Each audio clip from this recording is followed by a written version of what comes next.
0세부터 100세까지 모두 다 책 읽는 다울 책 사랑방입니다. 선생님이 어저께 닉 브이치치 장애인이 꿋꿋하게 이겨낸 과정 이야기 들려줬었죠? 우리나라에서 아마 이분 하면 여러분들 많이 알고 있을 거예요. 가방 들어주는 아이. 선생님도 저 밑에 들려준 적이 있었는데요. 그 가방 들어준 아이 누가 지었나요? 맞아요. 바로 고종욱 작가. 오늘 고종욱 작가의 놀이동산 가고파요. 라가치상 출품 도서이자 한정동 아동문학사 수상 작가이기도 하네요. 놀이동산 가고파요. 삼촌 고마워요. 친구들은 모두 놀이동산에 갔는데 민욱이는 쓸쓸하게 홀로 집에 있어요. 몸이 불편해 혼자서는 갈 수가 없거든요. 부모님이랑 같이 가면 좋을 텐데 아빠는 어릴 때 돌아가셨고 엄마는 장사를 하러 시장에 나가셨죠. 민욱이는 놀이동산에 갈 수 없는 걸까요? 여러분이 잘 생각하면서 들어보세요. 한국 대표 순수 창작 동화입니다.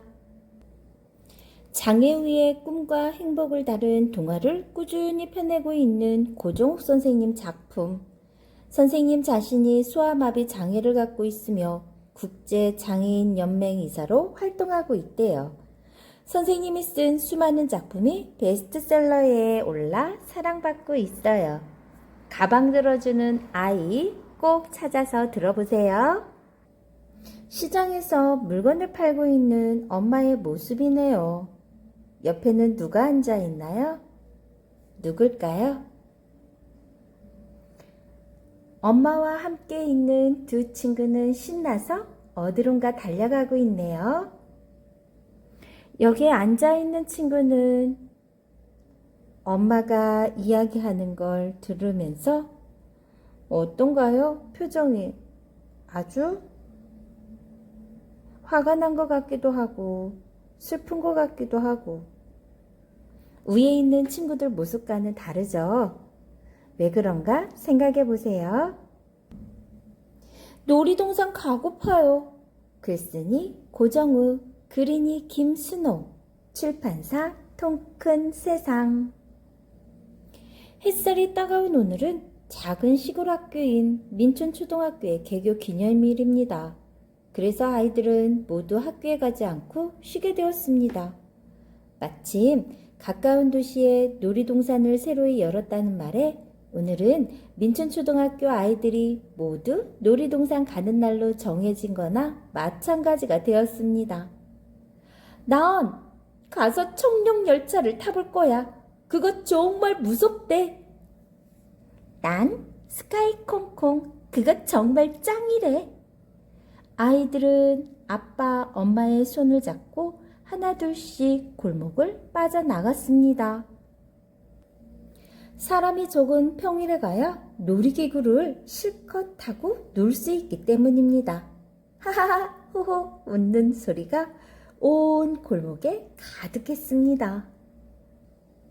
그때 허름한 슬레이트 지붕집 앞에 문설주에는 민욱이가 지나가는 아이들을 바라보며 휠체어에 앉아 있었습니다.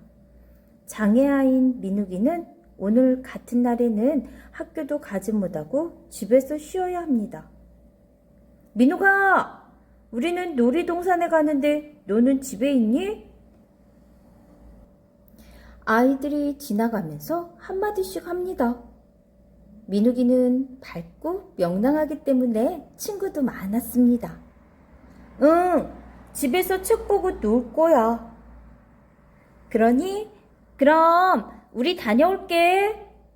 우리 다녀올게. 다녀올게. 민욱이는 그런 아이들이 부러웠습니다. 장애만 없었으면 오늘 분명히 놀이동산에 함께 갔을 텐데 그러지 못하는 것이 속상했습니다. 엄마는 아침 일찍 시장에 가서 장사를 해야 합니다. 가난한 집안 형편에 아이를 키우고 살림을 하려면 이 수밖에 없었습니다. 아빠는 민욱이가 어렸을 때 돌아가셨다고 합니다. 아빠에 대해 궁금한 점이 많았지만 엄마는 잘 얘기해주지 않습니다. 나도 놀이동산 가고 싶은데. 가끔 시장 일이 힘들면 돌아와 한숨을 쉬며 말했습니다. 당신만 왜 먼저 간 거야? 그런 말을 들으면 민욱이도 엄마와 같은 심정이 됩니다. 왜 아빠는 먼저 저 세상에 가셔서 남은 민욱이와 엄마를 힘들게 하나 원망스럽기 때문입니다. 요 몇 년 사이에 엄마는 아주 억척스러운 시장 아줌마가 다 되었습니다. 그런 엄마가 낯설게 느껴지는 민욱입니다. 민욱아, 오늘은 학교 안 가니까 집 잘 지켜. 오늘 또 엄마는 그렇게 당부하고 갔습니다. 하지만 엄마도 잘 압니다. 오늘이 개교기념일이고 학교 아이들은 모두 놀이동산에 간 것을. 그래도 일부러 모른 척 할 수밖에 없었습니다. 시장의 장사는 하루도 쉴 수가 없습니다. 한가하게 놀러갈 처지가 못 된다는 걸 민욱이는 너무나 잘 압니다. 엄마, 걱정 말고 잘 다녀오세요. 민욱이는 씩씩하게 대답했습니다. 집을 지키는 일은 민욱이가 참 많이 해본 일입니다. 가끔 들르는 우체부 아저씨가 반가울 정도로 집에는 아무도 찾아오지 않습니다. 문가에 누렁이만 놀아달라고 꼬리를 흔들지만 이내 민욱이가 딴 생각을 한다는 걸 알고 계집에 들어가 잠을 청했습니다. 심심해. 민욱이는 하품을 했습니다. 이제 아이들은 대충 다 놀러간 것 같았습니다. 바로 그때 골목길 입구에 반가운 사람이 나타났습니다. 가까운 도시에서 대학을 다니는 외삼촌은 가끔 시간이 나면 이렇게 민욱이 집에 들릅니다. 삼촌 오셨어요? 민욱아, 잘 있었어? 삼촌은 민욱이를 번쩍 안아 주었습니다. 하늘 높이 올라간 것 같은 느낌입니다. 삼촌, 어쩐 일이에요? 나 여기 맡겨놓은 책 좀 필요한 게 있어서 왔지. 외삼촌은 얼마 전까지 민욱이네와 같이 살았는데 학교 기숙사로 옮겨갔습니다. 그래서 건너방 한쪽 구석에는 삼촌이 보던 책과 물건이 아직도 쌓여 있었던 것입니다. 사실 민욱이가 이렇게 심심해진 건 외삼촌이 없기 때문이기도 합니다. 외삼촌은 시간이 날 때면 민욱이의 좋은 친구가 되어주었습니다. 휠체어 밀고 동네를 다녀주는 사람도 삼촌뿐이었습니다. 엄마는 시장 가셨어요. 알아. 책만 잠깐 찾아서 가야 해. 이따 오후에 학교에서 공부해야 하거든. 너 왜 오늘 학교 안 갔니? 우리 학교 개교 기념일이에요. 그래서 노는구나. 친구들은? 오늘 친구들은 거의 다 놀이동산에 갔어요. 그랬어? 삼촌은 약간 안쓰러운 마음에 민욱이를 쳐다보다 주머니에서 용돈을 꺼내 주었습니다. 민욱아, 이거 용돈 써라? 고맙습니다. 용돈을 주고 삼촌은 방에 들어가 책 몇 권을 챙겨서 나왔습니다. 하지만 여전히 민욱이는 대문 밖을 우두커니 내다보고 앉아있는 것이었습니다. 신발을 신고 나가려는데 민욱이가 말했습니다. 삼촌, 나도 나중에 다리가 나으면 놀이동산에 갈 수 있겠죠? 뭐라고? 지금은 못 가지만 나중에 커서 다리가 나으면 갈 수 있겠죠? 가서 실컷 놀이기구 타겠죠? 그 말을 듣는 순간 삼촌의 가슴은 미어질 것 같았습니다. 민욱이의 장애는 그런 성질의 것이 아니었으니까요. 민욱이가 장애인이 된 건 어려서 걸린 특이한 병 때문입니다.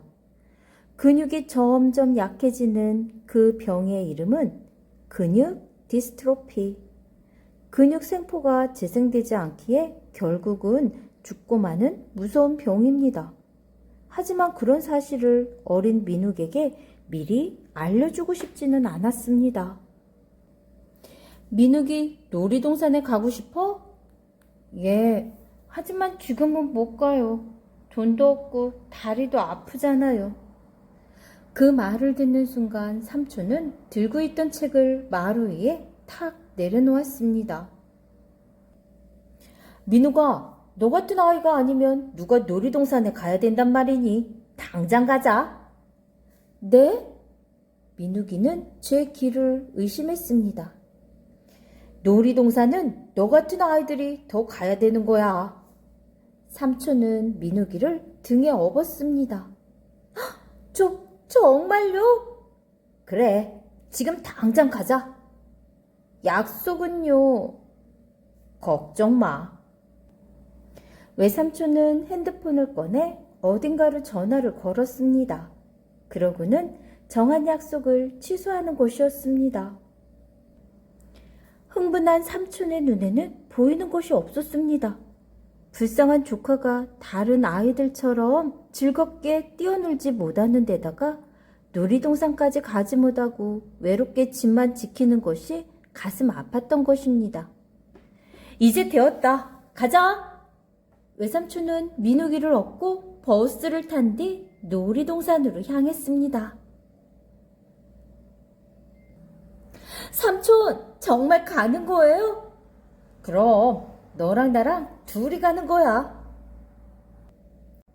그날 민욱이는 놀이동산에서 친구들을 다시 만났습니다. 청룡 열차도 타고 솜사탕도 사 먹었습니다. 집에 돌아와서야 민욱이는 그날 하루가 꿈만 같았다는 생각을 했습니다. 집에만 있어 늘 하얗던 민욱이의 얼굴도 모처럼 햇빛에 그을려서 갈색으로 변했습니다. 야호! 청룡열차 정말 재밌다. 집에 돌아오니 엄마가 부엌에서 밥을 하다가 맞아주셨습니다. 엄마, 삼촌이 놀이동산에 데려다 주었어요. 너 돈도 없을 텐데. 엄마는 삼촌의 주머니 사정부터 걱정했습니다. 누님, 괜찮아요. 그리고 약속 있다더니? 그깟 약속 또 다시 정했어요. 민욱이 오늘 즐거웠어? 네, 오늘이 최고로 행복한 날이에요. 민욱아, 이 세상 어떤 일이건 우리 민욱이가 정말로 원한다면 다 이룰 수 있어. 몸 좀 불편하다고 기죽지 말고 하고 싶은 거 다 하면서 멋지게 살아야 돼. 알았지? 네, 삼촌. 감사합니다. 엄마는 그 말을 듣고 흐뭇했습니다. 민욱아, 삼촌이 가끔 와서 또 다른 재미난 곳에 데려가 줄게. 정말요? 삼촌은 마루에 놔뒀던 책을 들고 해가 져 어두운 고삿길을 총총히 걸어갔습니다. 민욱이는 그러한 삼촌의 따뜻한 마음이 아빠의 어깨처럼 든든하게 느껴졌습니다. 여기에서 나오는 고삿길은 시골 마을의 좁은 골목길 또는 골목 사이를 말한다고 합니다. 이 이야기를 들으면서 여러분들은 어떤 생각이 들었나요? 주위의 장애인들을 진심으로 이해하고 도와줘야겠다는 마음이 들었죠? 자, 선생님이 질문 한번 해볼게요. 외삼촌은 왜 공부하러 가지 않았나요? 맞아요. 민욱이를 놀이동산에 데려가려고 했죠? 그러면 민욱이는 왜 학교에 가지 않았을까요? 빙고! 개교 기념일이어서. 와, 좋아요. 자, 그러면 민욱이는 왜 놀이동산에 가지 못했을까요? 다리가 불편하고 집안 형편이 어려워서. 지금 현재 외삼촌은 어디에 살고 있었죠? 잘 들은 친구는 대답할 수 있을 거예요. 빙고, 학교 기숙사. 자, 장애인의 마음을 아프게 하는 그런 말을 무심코 한 적은 없나요? 장애가 있다는 것은 조금 다르다는 것이지 부끄럽다는 것이 아니니까요. 장애가 있어 불편한 점은 있겠지만 못할 것은 없어요. 닉 부이치처럼. 오늘은 민욱이네 학교 개교기념일이었죠? 친구들은 모두 놀이동산에 갔는데 몸이 불편한 민욱이는 갈 수가 없었어요. 그때 우연히 집에 들른 외삼촌은 민욱이를 보고 마음이 아팠고 그래서 약속도 취소하고 민욱이를 얻고 놀이동산으로 가죠. 민욱이는 최고로 행복한 날을 보냈죠. 고정욱 선생님은 장애인과 비장애인이 어울려서 평등하게 사는 사회를 보여주기 위해 이 작품을 썼어요. 장애인의 현실을 있는 그대로 내보이고 도움이 필요함을 말하고 있는 거죠. 자, 우리 고정욱 선생님에 대해서 한번 알아볼까요? 선생님도 고정욱 작가님을 직접 뵌 적이 있어요. 몇 년 전에 인문학 콘서트 보령에 있는 책 읽는 마을에서 1년에 한 번씩 인문학 콘서트로 작가, 저자 초청 통해서 강연을 준비하고 있는 건데 청소년들을 위해서 기획하고 이 강사님을 모셨었죠. 고정욱 선생님은 1960년 서울에서 태어났어요. 어렸을 때 소아마비로 지체 장애인이 되어 휠체어를 타지 않으면 움직일 수 없죠. 선생님은 꿈이 의사였지만 장애인이란 이유로 의대에 갈 수 없었대요. 그래서 문학가가 되기로 마음 먹었다고 해요. 선생님을 베스트 작가로 만든 건 1999년에 발표한 아주 특별한 우리 형이라는 동화예요. 이때부터 선생님은 장애인을 다루는 작품을 줄곧 발표해왔어요. 가방 들어주는 아이도 여기에 포함되죠. 어려운 삶을 헤쳐나가는 장애인의 모습 자체가 어린이들에게는 희망을 주는 소재라고 생각한 거예요. 선생님은 어린이들이 장애인을 친숙하게 대했으면 하는 바람으로 이러한 작품들을 썼다고 합니다.